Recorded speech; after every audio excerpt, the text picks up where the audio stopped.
प्यारे बच्चों, यह जॉर्ज पंचम की नाक पाठ से संबंधित द्वितीय वीडियो आपके सामने उपस्थापित किया जा रहा है। प्यारे बच्चों, इस वीडियो के माध्यम से कहानी की व्याख्या प्रारंभ की जाएगी तथा उपस्थापित तथ्यों का वास्तविक विश्लेषण से आपको अवगत कराया जाएगा। प्यारे बच्चों, जैसा कि कहानी प्रारंभ करते हुए जॉर्ज पंचम ने लिखा है कि यह बात उस समय की है जब इंग्लैंड की रानी एलिजाबेथ द्वितीय थी। मैं अपने पति के हिंदुस्तान पधारने वाली थी। बात समझिए, यह कहानी उस समय लिखी जा रही है जिस समय इंग्लैंड की महारानी एलिजाबेथ द्वितीय, यहाँ मैं लिखा है जिसका अर्थ होता है साथ, एलिजाबेथ द्वितीय अपने पति के साथ हिंदुस्तान पधारने वाली थी। अखबारों में उनके चर्चे हो रहे थे। रोज लंदन के अखबारों में खबरें आ रही थी कि शाही दौरे के लिए रानी द्वारा कैसी कैसी तैयारियां हो रही हैं। एलिजाबेथ का दर्जी परेशान था कि हिंदुस्तान और पाकिस्तान और नेपाल के दौरे पर रानी क्या पहनेगी। उनका सेक्रेटरी और जासूस भी उनके पहले ही इस महाद्वीप का तूफानी दौरा करने वाला था। आखिर कोई मजाक तो नहीं था, जमाना चूंकि नया था, हम आज़ाद हो चुके थे, फौज फाटे के साथ निकलने के दिन बीत चुके थे, इसलिए फोटोग्राफरों की फौज तैयार हो रही थी कवरेज करने के लिए कि रानी आने वाली है। प्यारे बच्चों, कहानी की संवेदना को समझने की कोशिश करें। हम आज़ाद हो चुके हैं। ब्रिटिश दरिंदे भारत से जा चुके हैं जिन्होंने सदियों तक भारत का शोषण किया है, उसको उपनिवेश बना के रखा है। इंग्लैंड की अखबारों की कतरनें हिंदुस्तान की अखबारों में दूसरे दिन चिपकी नजर आती थी कि रानी ने एक ऐसा नीले रंग का सूट बनवाया है जिसका रेशमी कपड़ा हिंदुस्तान से मंगवाया गया है कि करीब 400 पाउंड खर्चा उस सूट पर आया है। विचार करो जरा सा।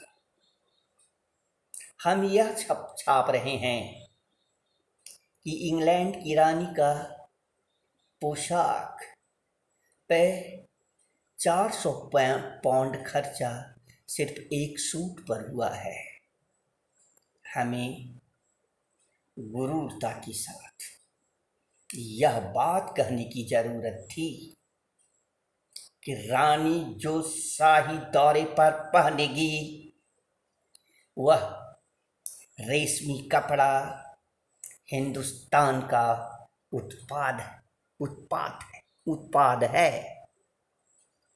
प्यारे बच्चों, यह गुरूर की बात थी, लेकिन हम उसे भूल जा रहे हैं, उसे तवज्जो नहीं दे रहे हैं।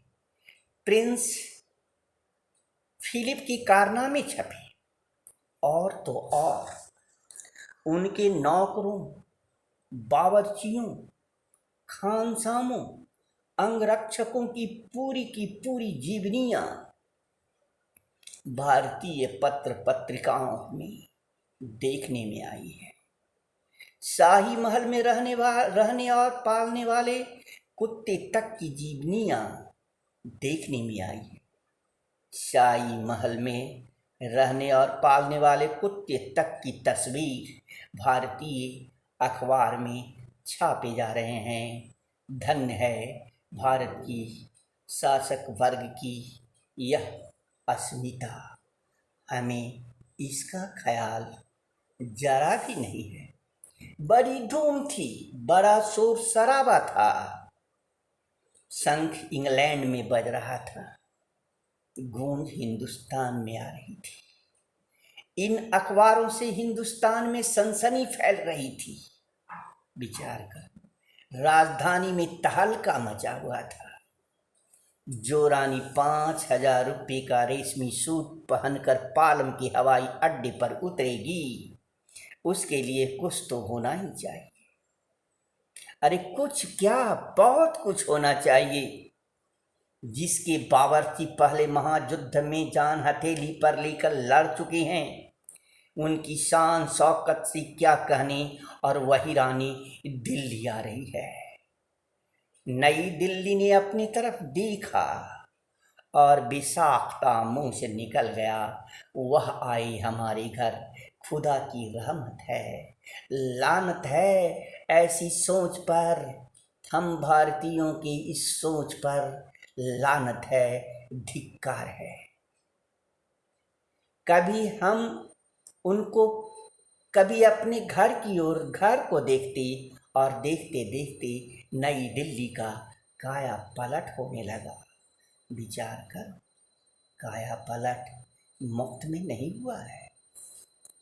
भारतीय जनता की मेहनत की कमाई रानी की खातिरदारी में पानी की तरह बहाया जा रहा है।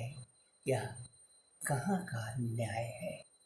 और करिश्मा तो यह था कि किसी ने किसी से नहीं कहा, किसी ने किसी को नहीं देखा, पर सड़कें जवान हो गई, बुढ़ापे की धूल साफ हो गई, इमारतों ने नाजनीनों की तरह श्रृंगार किया। यहाँ विचार करो, करिश्मा हो गया। किसी ने किसी से किसी ने नहीं कहा, किसी ने किसी को नहीं देखा, पर सड़कें जवान हो गई, बुढ़ापे की धूल साफ हो गई, इमारतों ने नाज़नीन की तरह श्रृंगार किया। विचार करो, जनता की गाढ़ी कमाई, जनतंत्र में, प्रजातांत्रिक शासन में किस प्रकार व्यय किया जाएगा, इसके लिए जनप्रतिनिधियों द्वारा योजना बनाई जाती है। नहीं बना। और भारतीय जनता की, गरीब जनता की गाढ़ी कमाई रानी की स्वागत में पानी की तरह बहाया गया। यह कहाँ का न्याय है। लेकिन इसके बाद भी एक बड़ी मुश्किल पेश थी, और वह थी जॉर्ज पंचम की नाव। दिल्ली में सब कुछ था, सब कुछ होता जा रहा था, सब कुछ हो जाने की उम्मीद थी, पर पंचम की नाक की बड़ी मुसीबत थी।